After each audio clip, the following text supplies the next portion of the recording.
Meantime, other big story today, Senate Minority Leader Mitch McConnell trying to reassure lawmakers and the public that he is still up to the job. His office releasing this letter signed by the Congress attending physician, clearing the 81-year-old Republican to continue with his duties.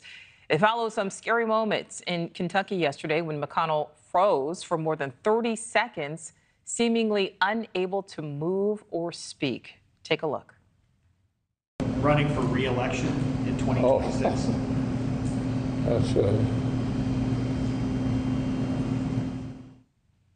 All right, so this scene yesterday, eerily similar to this scene. It's what happened at another news conference right before Congress left for summer recess, but this was at the end of July. Our correspondent Kelly Myers live for us on Capitol Hill.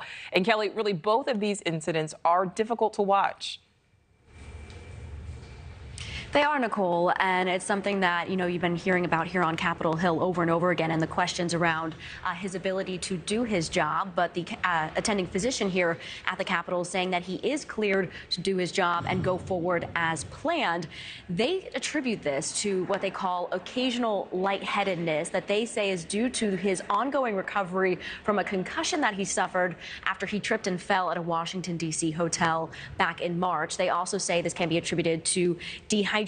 So they also added that he is medically clear to continue with, as they say, his schedule as planned. That would mean returning to Capitol Hill next week, as the rest of the Senate and House will be after August recess.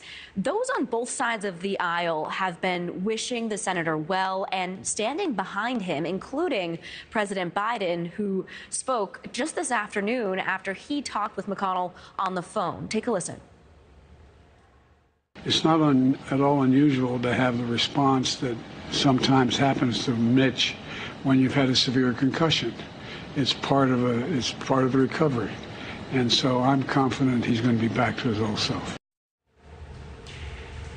Now, Biden added that he has no concerns about McConnell's ability to do his job. It's a job that he's held for quite a long time. Since 1984, he's been here 7 terms.